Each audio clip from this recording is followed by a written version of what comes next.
ಆತ್ಮೀಯ H16 news ಅರ್ಥಾತ್ ಸಿದ್ದರಾಮಯ್ಯಗೆ ಸ್ವಾಗತ. ನಾನು ನಿಮ್ಮವ MI ಅಥವಾ ಮಲ್ಲಪ್ಪ ಜೋತವರ. ಆದ್ಮೇಲೆ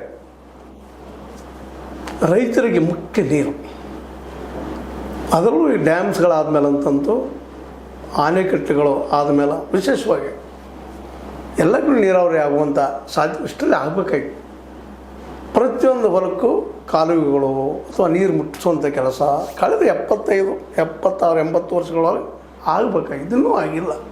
ಅದು ಭಾಳ ನೋವಿನ ಸಂಗತಿ. ಅದಕ್ಕಾಗಿ ಅಲ್ಲಲ್ಲೇ ಪ್ರತಿಭಟನೆಗಳು ಹೆಚ್ಚಾಗ್ತಾ ಇದ್ದಾವೆ. ರೈತರು ಮಧ್ಯದಾಗೆ ಮಾರ್ಕೆಟ್ ಇಲ್ಲ, ಪಾಪ ಬೆಳೆದ ಬೆಳೆಗೆ ಬೆಲೆ ಸಿಗ್ತಾ ಇಲ್ಲ ರೈತರಿಗೆ, ದೊಡ್ಡ ಸಮಸ್ಯೆ ಅದು.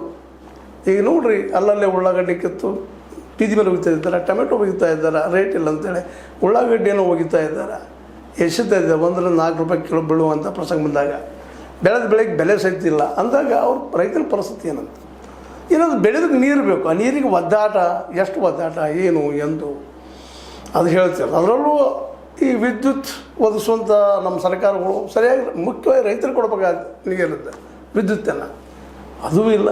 ಹೀಗಾಗಿ ಅಲ್ಲಲ್ಲಿ ಎಲ್ಲ ಸ್ಟ್ರೈಕ್ಗಳು ನೋಡಿರಿ. ವಿಶೇಷವಾಗಿ ನಮ್ಮ ಹುಬ್ಬಳ್ಳಿಯಲ್ಲಿ ಸ್ಟ್ರೈಕ್ ನಡೆದ ರೈತರು ಆಕ್ರೋಶ ವ್ಯಕ್ತಪಡಿಸಿದ್ದಾರೆ. ಚಕ್ಕಡಿ, ಟ್ರ್ಯಾಕ್ಟರ್ ಮುಂತಾದವು ತಂದಿಸಿಂದ ನಮಗೆ ಲೈಟ್ ಸರಿಯಾಗಿ ಕೊಡ್ತಾ ಇಲ್ಲ, ನೀರು ಸರಿಯಾಗಿ ಹರಿಸ್ಲಿಕ್ಕೆ ಆಗ್ತಾಯಿಲ್ಲ, ಬೆಳೆ ಒಣಗಿ ಹೋಗ್ತಾ ಇದ್ದಾವೆ. ಒಂದು ಕಡೆ ಆದ್ರೆ ಇನ್ನೊಂದು ಕಡೆ ತುಂಗಭದ್ರಾ ನದಿಯಲ್ಲಿ ಆ ಡ್ಯಾಮಿಗೆ, ತುಂಗಭದ್ರಾ ಡ್ಯಾಮಿಗೆ ಅಲ್ಲಿ ಹೂಳು ತುಂಬಿಬಿಟ್ಟದು. 33 TMC ಹೂಳು ತುಂಬಿಅದು. ಕಳೆದ ಹಲವಾರು ವರ್ಷದ ಜನ ಅಲ್ಲಿ ರೈತರು ಪ್ರಯತ್ನ ಮಾಡ್ತಾ ಇದ್ದಾರೆ. ಕೆಲವೊಮ್ಮೆ ಹೂಳು ಜಾತ್ರಾ ಅಂತ ಮಾಡಿ ಹೂಳು ತಾವು ಸ್ವತಃ ತೆಗೆದಿದ್ರು ರೈತರು. ಆದರೂ ಅದು ಆ ಶಕ್ತಿ ಸಾಲದು ಅನ್ನೋದೊಂದು ಈಗಾಗಲೇ ಹೇಳಲಿಕ್ಕೆ ಅನೇಕ ಸಲ ವ್ಯಕ್ತಪಡಿಸುತ್ತದೆ. ಸರ್ಕಾರದ ಕಾಳಜಿ ವಹಿಸಿ ಆ ಹೂಳು ತೆಗೆಸಿ ಬಿಟ್ಟಿದ್ರೆ ಎಷ್ಟೋ ನೀರು ಮತ್ತೆ ಇನ್ನೂ